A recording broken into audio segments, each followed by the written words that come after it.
Esselamu Aleyküm ve Rahmetullahi ve Berekatuhu. Kadirlik Facebook'taki dünyanın her kaysi caylarındaki Uygur ve Uygur için anlap düşüneleydiğen bazı karindaşlar hem onlarınki hazırkı vakti ve bunun ikinci vakti bu dünyalıkı ve o dünyalıkı her iki alemdeki hayırlık olsun.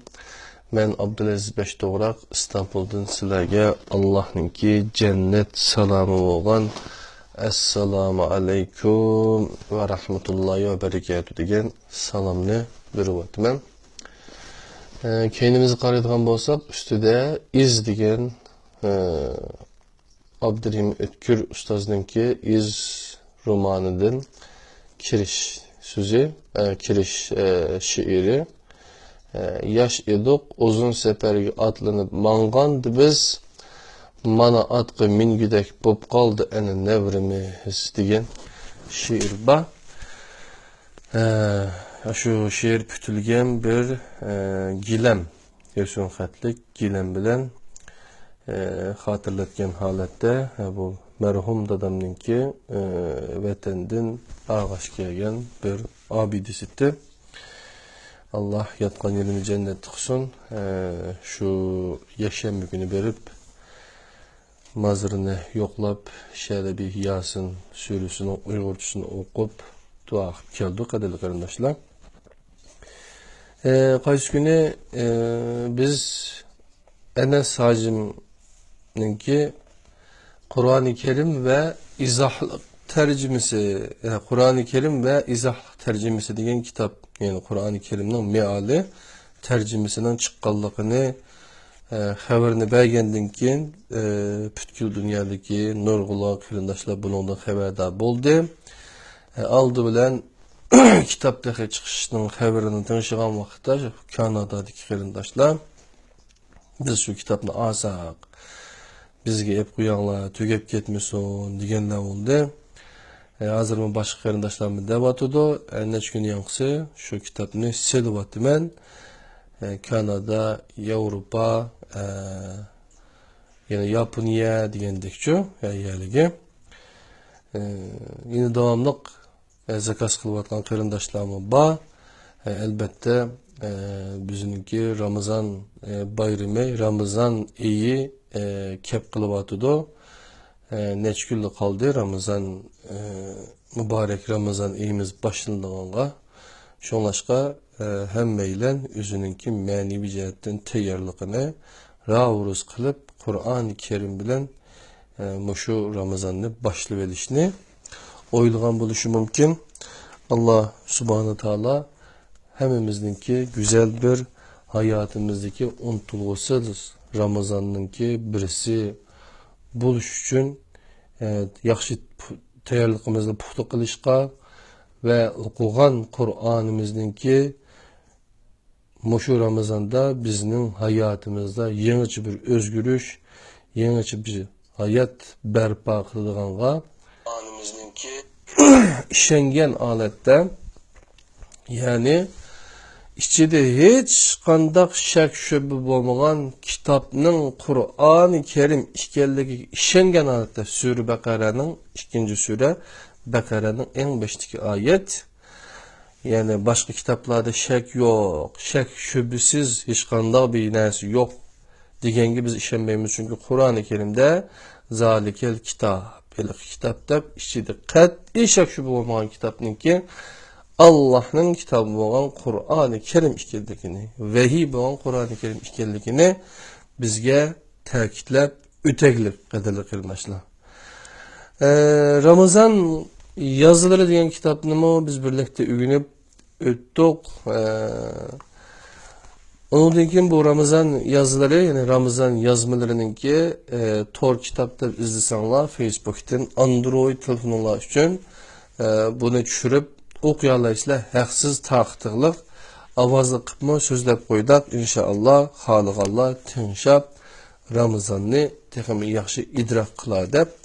Ondan başka pasif yaxşıdın aktif yaxşığa, yani bir adam kanda kılamakta passivlikni tashlab aktivlikka o'tkili bo'ladi. Eskiler qatoridan emas, yaxshilar, yani aktiv yaxshilar, doim solihat, yani o'zini ham o'ylaydigan emas, boshqalarni, millatni, kelgusini, jannatni o'ylab yaxshi ish qiladigan solihmatik. Yani zikirmatik emas, keşkiçe mendaq zikir qilibchim. Subhanallah, elhamdülillah, Allahu ekber deb uni deyish bilan emas, yani yaxshi amallarni qilib, shu yaxshi amallarni ko'paytiradigan mushundaq solihat ishni qilgan solihlardan, yani aktiv yaxshilardan bo'lishninki 3A formulasi bilan 3U formulasini bu kitapta öğünüp öttük qatılıp qarindoshlar. Endi ondan keyin yana bu baxt saodatning 40 resep degan bir kitap chiqdi deb bu kitapni tunishtirib o'tgan. Bu kitapni ivetib berdik biz bir qarindoshimizga. İnşallah ko'rib chiqqandan keyin balkim bu kitapning boshqa bir nusxasi chiqishi mumkin. Bunun da xabarim olib qolsin. Endi 18. dersimiz resmi siz Kur'an'dan bu sualını sorup baktınız mı? İslam nime? Ustaz Mustafa İslamoğlu'nun kitabı Tedbir Neşriyatı, yani bizim şirketten neşr kılınıp tarqıtıldı. Qadirli qarindoshlar, 2000 tane bastırdık. Bastırışqı yerden bergen, tercüme qilgan barliq qarindoshlardan Allah razı olsun. Emdikiler biz qaysi babga kelgan to'q degan chaqda biz islomda ibodatlar degan babni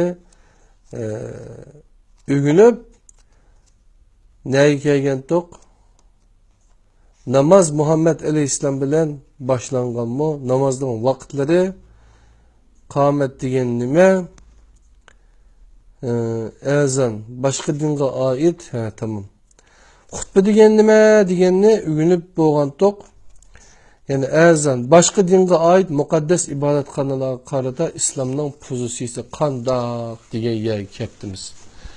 Yani başka dindagi kishilarning ibodatxonalarini partilatib yoki chiqib etib qilishmi yoki Alloh nima deb buyuribdi deganni tuyanda kunimiz. Hürmet ve qo'g'dash. Kur'an başka dillarga mansub ibodatxonalar haqida mundaq deydi. Eğer Allah insanlarni bir-biriga qarshilik ko'rsatkizmagan bo'lsa, rahiblarning ibodatxonalari, chirkovlar, Yahudilarning ibodatxonalari ve Allah'ning nomi en ko'p yod qilinadigan masjidlar albatta vayron qilinadi. Haj 40-oyat. Azan nimani ko'rsatadi? Biz namazның içideki ve teşideki namaz qayerda o'qiladi deganni o'rganib o'tdik. O'tgan soatdagi mazmun. İslamda masjidning roli nima degandan boshlab o'tili. Mayli nunqib qolsin, mayli tunigan boshqa bir dars vaqtda shunga aldirab qisqalam qilgan. İslamda masjidning roli nima? Masjidlar Kabe'ning tarmoqlari qatorida bo'lib, Allohning uyi deb qaraladi. Masjidlarning haqiqiy egisi Allohdir. Masjidlar Allohga xosdir. Allah qo'shib hech kimga ibodat qil. Allohga qo'shib hech kimga ibodat qilmanglar. Jin surasi 18-oyat. Masjidlarning eshigini bandalarga etib olish huquqi hech kimga berilmagan. Masjidga kirish uchun hech kim birovdan haq talab qilolmaydi.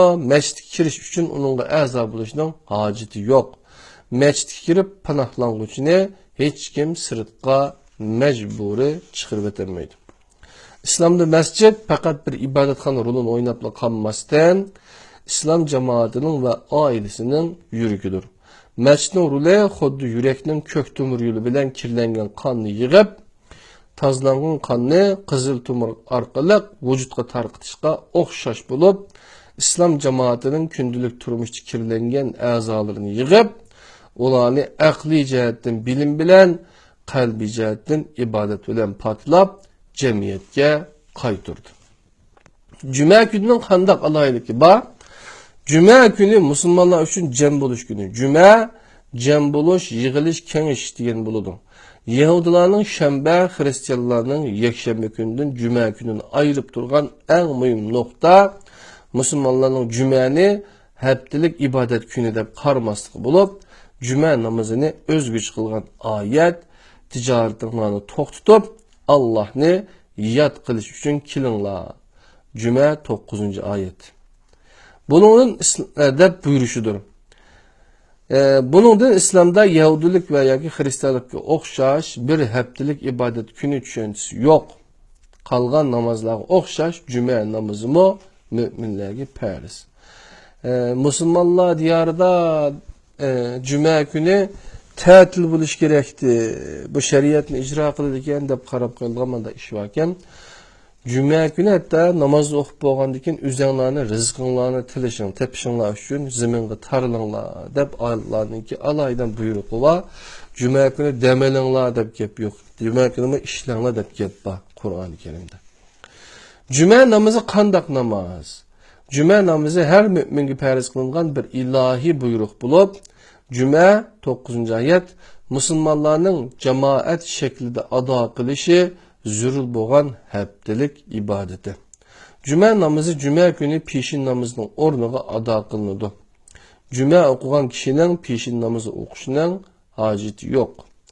Cuma namazını peşin namazını ayırıp turgan eng muhim farq peşinning 4 rakat, Cuma'ning 2 rakat bo'lishi. Peşin namazı Cuma kuniga xos qilib, aslidagi 2 rakatni avamga ochiq bo'lgan ta'lim turi bo'lgan xutbaga ayirgan. Xutba degan nima? Xutba xitob qilish, nasihat qilish, so'zlash deganlik bo'lib, xutbaning ibodat tarbiyasi yoki farz bo'lgan ta'lim desakmi bo'ladi. Umumiy tarbiya shaklining dunyoda eng ko'p tarqalgan turi bo'lib, aql va baliq, ya'ni yetilgan bo'lgandan keyin taki o'lgicha har mo'minning bu ta'lim tarbiyaga ovoz qo'shishi Allohning emridir. Xutbalarda islom jamoatining masalalari Qur'on ko'znikidan mulohaza qilinadi va islom jamoatining aql, baliq bo'lgan barliq a'zolariga mazkur masala haqida ma'lumot beriladi. Xutbalar masjidlarni bir ilm buluqiga, ibodatni bir ta'lim va darsga, imomlarni birer o'qituvchiga, jamoatni birer o'quvchiga aylantirdi. Başka dinge ait mukaddes ibadetxonalar qarata İslamның pozitsiyasi qanday degan mazmunda javob hurmat va qo'g'dash. Qur'on boshqa dinlarga mansub ibodatxonalar haqida bundoq deydi. Agar Alloh insonlarni bir-biriga qarshi ko'rsatmagan, kuzmagan bo'lsa, rohiblarning ibodatxonalari, chirkovlar, Yahudilarning ibodatxonalari ve Allah'ның nomi en köp yad kılınan mescitler elbette veyran kılınatdı. Hac 40-ayet. Ezan nimini körüstüdü? Ezan namaz vaxtlarında müminlerge yukarı avazlı kılınan çakırıqtır. Məqsidi müminlerge namaz vaxtının kirgenlikini bildiriş. Müslümanların ezanı Yahudilikdeki burğa avazı, Hristiyanlıktaki qo'ng'iroq ovozining rolini o'ynaydi. Ezanda tabiiy inson ovozining ishitilishi chaqiriqning insoniyatni va tabiiylikni bildirdi. Ezanning boshdan oxiri cho'nqur ma'niga ega jumlalarni tarkib tepishi maqsadning faqat chaqiriq emasligini, insonga asosiy hayot mezonini esletish ekanligini ko'rsatdi. Ezanni tashkil qilgan jumlalar imom bilan ibodat orasidagi uzilmas munosabatni ta'kidlaydi. Ezan bir hokimiyat yoki kuchning simvoli emas, balki bir tinchlik va do'stlik chaqiriqidir. Ezanning so'zlari Rasulullohning zamonida belgilangan. Bu so'zlar islom aqidasining markazi bo'lgan tavhidni tamsil qiladi. Ezan shu so'zlardan tashkil topadi. Allahu Ekber. Allah en ulug'. 4 qatim. Eşhedü en la ilahe illallah. Allah'tan başka ilah yo'qligiga guvohlik beriman. 2 qatim. Eşhedü enne Muhammedun Resulullah. Muhammed'nin onun elçisi ve bendisi işkenligiga guvahlık berimen. İki qatim. Hayyalel salah. Namazga kelinglar. İki qatim. Hayyalel felah. Nijatlıqqa kelinglar. İki qatim. Allahu ekber. Allah en ulug'. İki qatim. La ilahe illallah. Allah'tan başka ilah yoktur. İki qatim. Kâmet degan nima? Deyishdan burun ezanning ma'nosini deb Allah en ulug'. Allah en ulug'. Allah en ulug'. Allah en ulug'. Allah'tan başka ilah yo'qligiga guvohlik beraman. Allah'tan başka ilah yo'qligiga guvohlik beraman. Muhammedning onun elçisi ve bendisi ekanligiga guvohlik beraman. Muhammedning onun elçisi ve bendisi ekanligiga guvohlik beraman. Namazga kelinglar, namazga kelinglar, nijatlikqa kelinglar, nijatlikqa kelinglar. Allah en ulug', Allah en ulug'. Allah'tan başka ilah yoktur. Allah'tan başka ilah yoktur. Kâmet degan nima? Namazning farz qilingan qismini boshlashdan burun jamoat bilan yoki o'zi yolg'iz namoz o'qimoqchi bo'lgan mu'min o'qishga buyurilgan ish azam bo'lib, so'zlari azam bilan o'xshash. Bir farqi hayyalal falah, nijatga kelinglar jumlasining keyin qad qomat salah, mana namozga turish vaqti jumlasi aytiladi. Qamat cümlelerinin tekrarlanış qatim sani azam bilan o'xshash. Namaz vaqtları. Namaz bir kunning belgilik vaqtlarida ado qilinadi. Bu 24 saatlik bir kunning muhim parçalarini bir-biriga bog'lagan halqiliq nuqtalar bo'lib, namoz o'qigan mu'min vaqt daryosida eqib ketayotgan bir jismga aylanib qolishdan saqlanib qoladi. Bu orqali kishi vaqtning pasif bir narsasi emas, aksicha aktiv sohibiga aylanadi. Bamdod namozi kun chiqishdan burun o'qiladi. Kun chiqishdan burun saharni o'ziga shohid qilib, men tug'ildim, Rabbim deganligidir. Peshin namozi kun tikilishib qayrilgandan keyin o'qiladi. Bu kunduz va Allohning bir oyati bo'lgan quyoshni iymoniga shohid qilganlik bo'lib, men uchun sen bilan aloqalashish hammadan muhim Rabbim deganlikdir.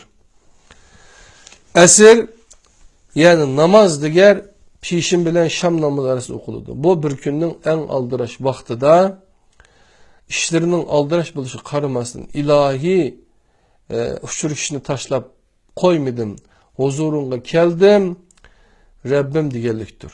Namaz sham kun petib uzun o'tmayla o'qiladi. Bu yulduz ve gugum vaqtini iymoniga shohid qildim, Rabbim deganlikdir. Xubdan kun petib shafaq o'tirgandan keyin o'qiladi. Bu kechani iymonga shohid qilganlik bo'lib, kecha har qancha qorong'u bo'lsa-mo, qanday bo'ladi? Meni senden yushirolmaydi Rabbim deganlikdir. Umlashtirib aytganda, ey banda, bu şekilde bir kunning belgilik vaqtlarini o'zingga shohid qilgan, vaqt va makondan ayrılma, vaqtni sana ato qilgan Rabbingga yatlashma, kundilik hayot qaynimida Allohni yodingdan chiqarmag'inki, Allohmi seni unutmasin. Namoz vaqtlari to'g'riliq bosh mazmun barkan. Namozni kishilar kimlar ado qiladi deganda, aql va baliq bo'lgan har mu'min ado qiladi. Bu sab iymon ixtiyorga aylanadi. İxtiyorligi bilan bo'lish farosatlik bo'lishni taqozo qiladi. Baliq bo'lish mas'uliyatni qabul qilish yeshini ko'rsatadi. Aql va baliq bo'lish o'z ixtiyorligi bilan mas'uliyat qabul qilishni ifodalaydi. Öz ixtiyorligi bilan iymonni tanlovchi namozdan javobgarlikqa tortiladi. namazdan javobgarlikqa ishtirok qilish, namozni ado qilishni taqozo qiladi. Namoz kim uchun o'qiladi? Namoz faqat Alloh rizosini ko'zlab ado qilinadi. Allohdan g'ayrining rizoligini maqsad qilinmaydi. İslamda barliq ibodatlarning faqat Alloh rizoligi uchun qilinadi. Qadrli qarindoshlar. Namaz Muhammed Aleyhisselam bilen başlanganmı deb mana bu kitaptaki yeni bir sual qadrli qarindoshlar.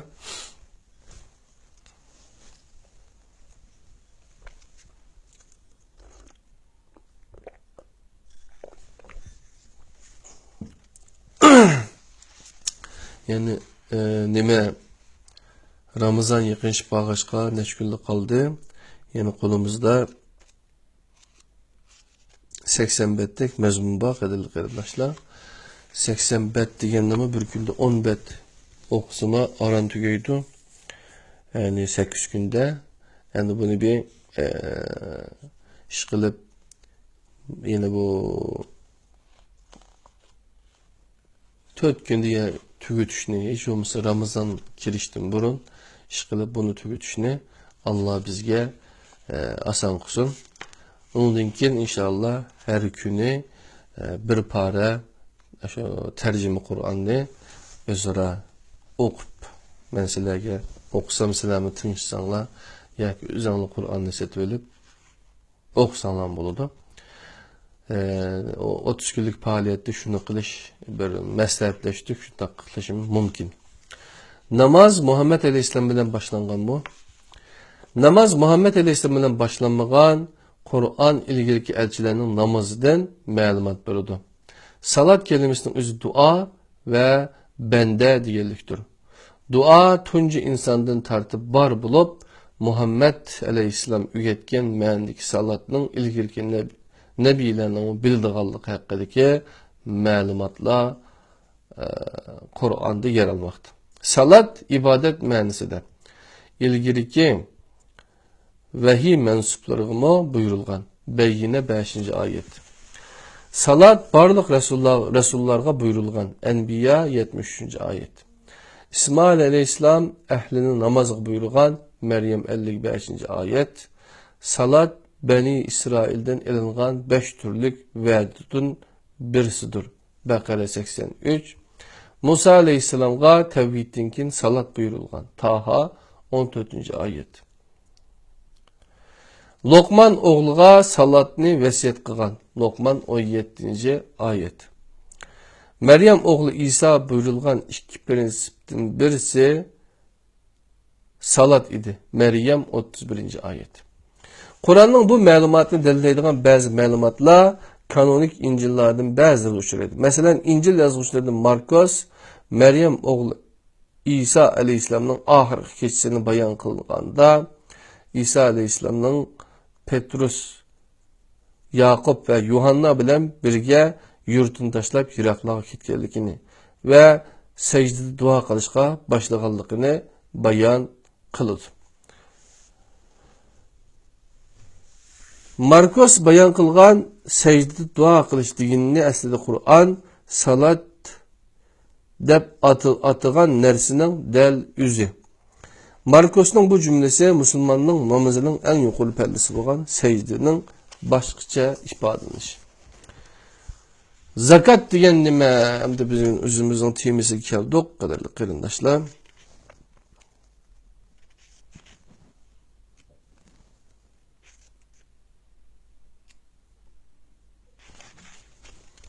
Manulik yo'qsizlar bilan birga bahramand bo'lishning sababi nima? Namoz bilan zakatning qanday munosabati va kishilarga zakat beriladi. Yani qanday kishilarga zakat beriladi? Ondan keyin nimalardan zakat beriladi deb undan keyin ro'za nimani ko'rishga chiqib ekanmiz. Shunga qadrli qarindoshlar, ozlam narsa qoldi. Uni tugatgandan keyin sizlarmi aramalıslar, men aramalama. Zakat degan nima? Zakat kelimesi paklanish ve köpüyüş ma'nosini bildirdi.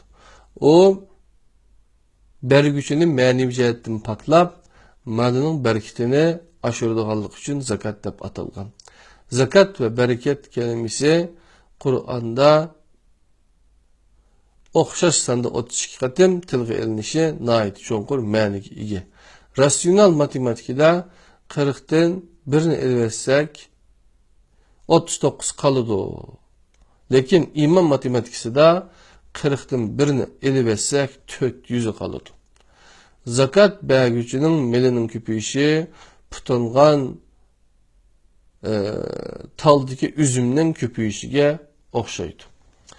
Zakat bir yıllık xirajdagi yetküdek mal mülk eki bo'lgan her müminning her yili belgilengen miqdarda kambag'allarga chin ko'ngildan chiqarib berish kerak bo'lgan iqtisodiy mas'uliyat.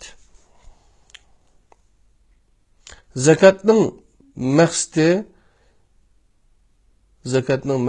mal mülkni kambag'allar bilan teng bahramand bo'lishning iborat emas. Zakat mal mülk sahibini mal dünyaya karşı hürlük eriştirdi. Zakatның şartı bir neresi tamam kılmasdan beriş bulup algıçıdan hiç kandak maddi ve mani bir nerse tamam kılması gerek.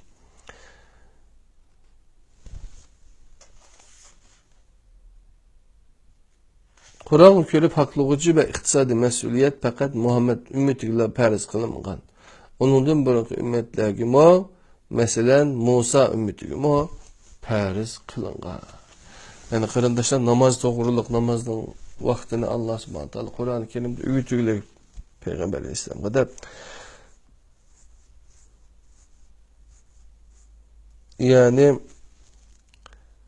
Allah subhanahu ta'ala elbette namazdınki nimelerini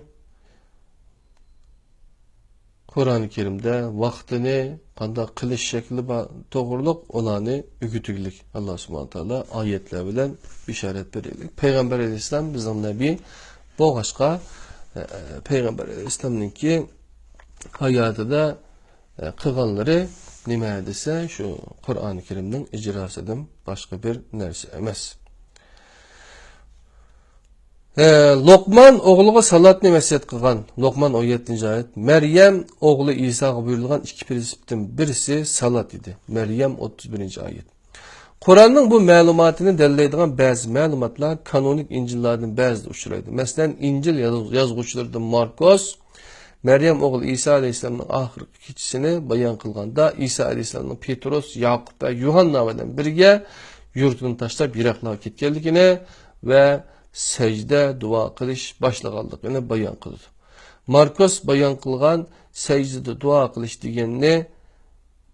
degani aslida Qur'on, yani salat deb atagan narsaning dal o'zi. Markosning bu cümlesi musulmonning namozining eng yuqori pallasi bo'lgan secdening boshqacha ifodalanishi. Endi zakat degan nima? Deganni qayta bir qatim ko'rib o'tilim. Zakat kelimesi paklanish ve köpüyiş ma'nosini bildirdi. O bergüçünü ma'naviy jihatdan paklab, malning barakatini oshiradiganlik uchun zakat deb atalgan. Zakat ve bereket kelimesi Kur'an'da o'xshash sadda 32 qatim tilga ilinishi nihoyat cho'nqur ma'niga ega.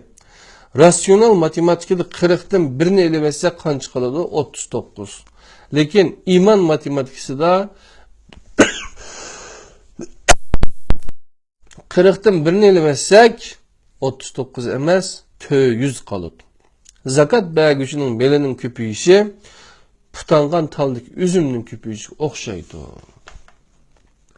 Zakat bir yillik xirajiga yetkudek mal mülk ega bo'lgan her müminning her yili belgilengen miqdarda kambag'allarga chin ko'ngildan chiqarib berishi kerak bo'lgan iqtisodiy mas'uliyat. Zakatning maqsadi mal mülkni kambag'allar bilan teng bahramand bo'lishdan iborat emas. Zakat mal mülk sahibini mal dunyoga qarshi hurlik geliştirdi.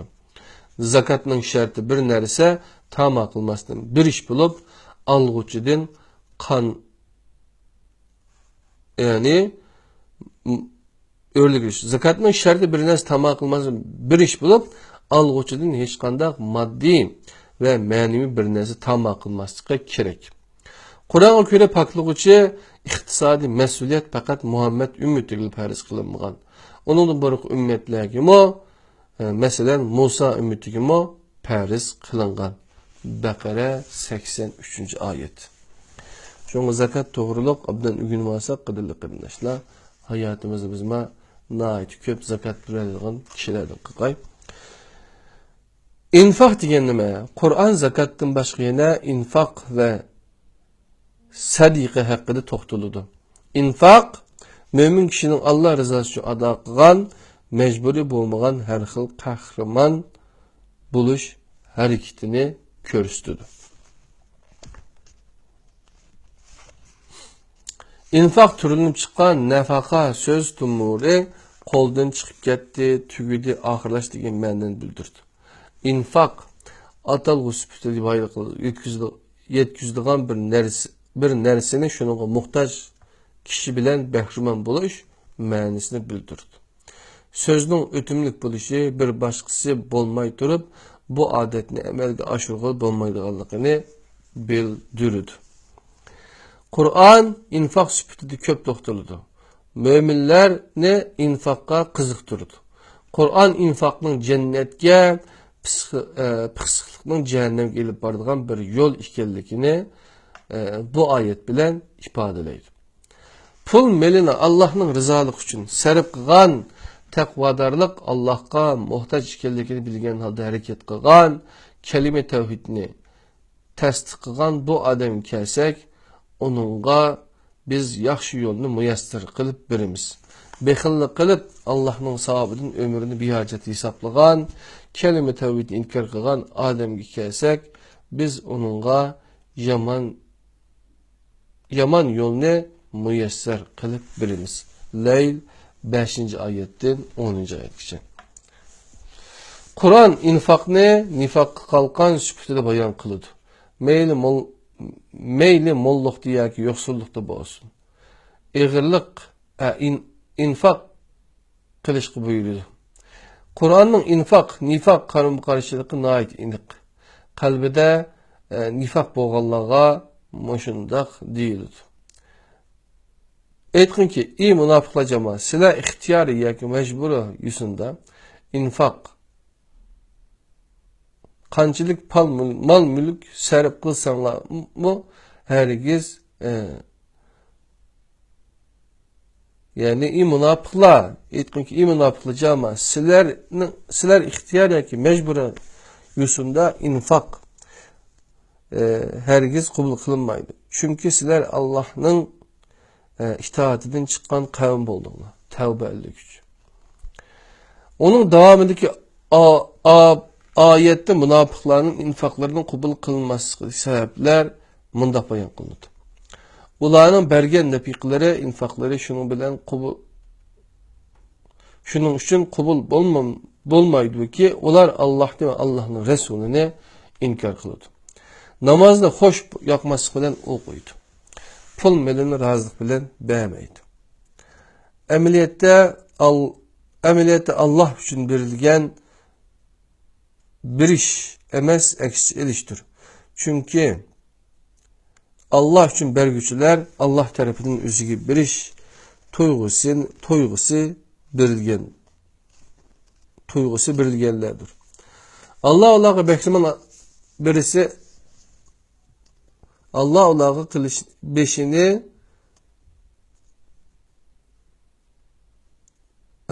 berişini ata kılan Allah ulağa yani berişli ataqan. Tən bəxtmən buluş, yaxşılıq qilishdir. Yaxşılıq qilish kişilərə huzur bəxşləydigan bo'lib, bu yaxşılıq qilishning tunji mukofoti. Allah yaxshi qiluvchilarni alohida mukofotlaydiganligini qayta takrorlamoqda. Allah bir narsa talab qilgan bo'lsa, qilishkilanmay ber. Chunki Allah senden elish uchun emas, sana berish uchun senden alıdı o. Hazreti İbrahim'den İsmail'in talep kılan İsmail o'xshash İsmail'e koşup İshak'ni berdi. Sadiqa bendinin Allah'a boğan sadaqatini ispatlaş üçün iyi boğan mal dünya ve yaxşılıklarını yaxşıla bilen Çin dilinin tamansız halda behrimin buluşudur. İnfaqның Ramazan iyiğe has boğan kısmı fitir dep atılır. Fitret sadiqisi bay bozniya ki bolmasun her insanın yani infaqның Ramazan iyiğe has boğan kısmı fitir dep atılır.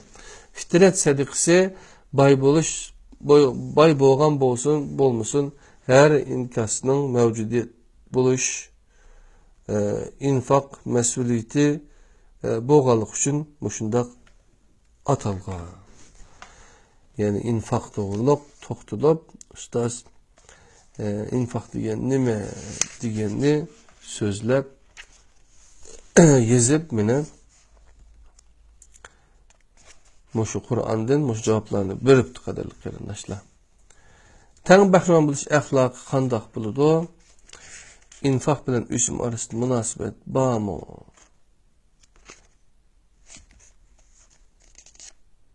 Degen temilani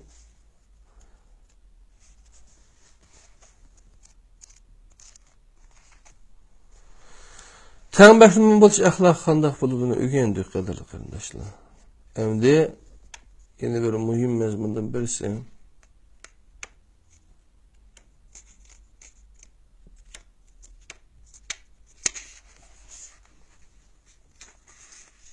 Qadirli qarindaşlar, vaqt mı bir yegi bari.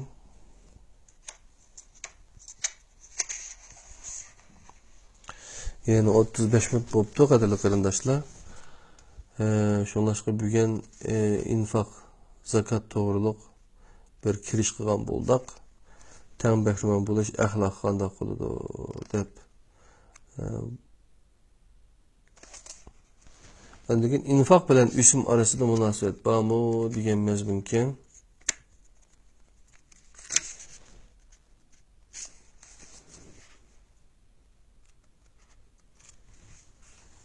yani infaq qılgan yaxşılıqni davran qılmaslık mı infaq əxlaqıdır. Sadiqini aşkar bəsənlər bu yaxşıdır. Eğer onu məxfi bəsənlər ve yoxsulluğa bəsənlər texmi yaxşıdır. Bu sizlərin bəzi günahlarına kəffarət boludur. Allah sizlərin qılğan əməllərindən xəbərdardır.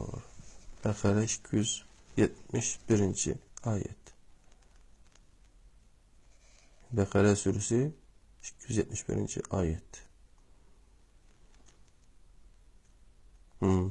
Sadiqin aşkarı bəsənlər bu yaxşıdır. Eğer onu məxfi bəsənlər yoxsulluğa bəsənlər texmi yaxşıdır. Bu sizlərin bəzi günahlarına kəffarət boludur. Allah senin qılğan əməllərindən xəbərdardır. Bəqərə 271. ayet dedik. İnfaq bilen üsüm arasında münasibet var mı? Üsüm bedelsiz eliş, infaq tamasız bir iş bulup, üsüm puldarlarının başkalarının en gibikini şuuraşıdır. İnfaq puldarlarının mal mülkini yoxsullar bilen təng bəhrəman buluşudur. İnfaqның qol ülkede boğan her müminge pərz qılınan kısmıga zakat deyilir. Kur'an vahiy zakat emri bilen üsümün haram kılınışını arasında təəttür tanasiplik bir münasibet şekillendirdi. Üsüm haram kılgan bir iktisadi türküm. Zakatni pərz kılanmaslıktan iktisadi adalet berpa qilishlik nişanı yetenmeydi. Çünkü üsümnin haram kılınışı tevhid kelimesi ki la ilahe illallah'ni inkarını temsil kısa zakat endi bu tevhid kelimesideki illallah ispatını temsil kılmakta. Bu ikisi birbirinin tekazzasıdır.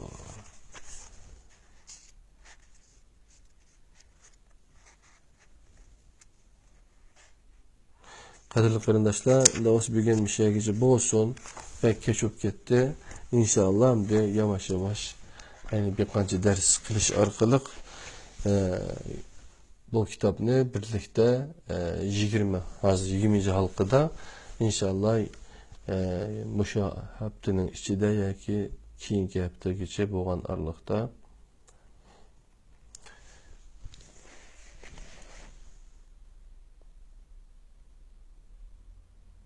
yani inşallah Ramazan kirgiç boğan aralıkta Ramazan'a ait az kayıp kaldı. Oşun tükütütemiz degen bir niyet battı. İnşallah besip belki bunda keşme kıp kalmay tükütüşki tirişamiz. Rahmet sizlerge, Allah sizlerden razı olsun. İnşallah keyinki halkımızda görüşke Allah nasip kılsın. Esselamu aleyküm ve rahmetullahi ve berekatuhu.